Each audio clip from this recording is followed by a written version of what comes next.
Ogili na afa nke nọ n'ime dustbin ọ na-ebenetekwali nsị arọpụta obute ala oburu obodo.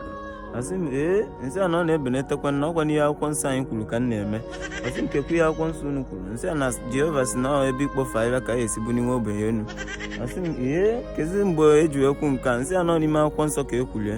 Ọsị m akwụkwọ nsọ nke onye ebe dị ya nsị a nọ ebe ndị ọcha wetara anyị na asị na ebe ahụ ka ọ ya bụ ijele na-ebunye ya enu.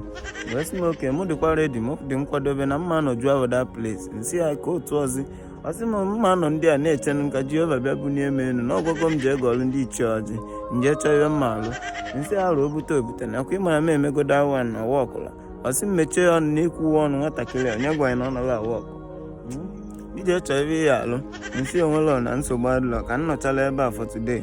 Ọsị m nsogbu adịlọ m nọchalụ na mosquito ya atagbukwa m nsị a mosquito na-atakwu n'ikpo dustbin. Ọsị m ọ na-agwala m n'ọnụ maya na ama nsị a ma ama akwa na mma abịakwa ka nna na mụ na mosquito adịlọ na mma aka na-ekwu na ọbara adịlọ m n'alụ mosquito milikwuo nke dị adị ịmara na akọ na ya wa akọ abụgolo ihe ọzọ. Ọsị m nsogbu adịlọ na ọmụ ọmazi nke ka m mma na nchezikwa ngwa nchọrọ nka nọrụkwa ka Jehova bịa bunie m n'ebe ikpofu ahịhịa nsị arụ obute ka m bịakwa chọọ wee m na mahụ m nke na-aza mosquito ịta m n'ime dustbin.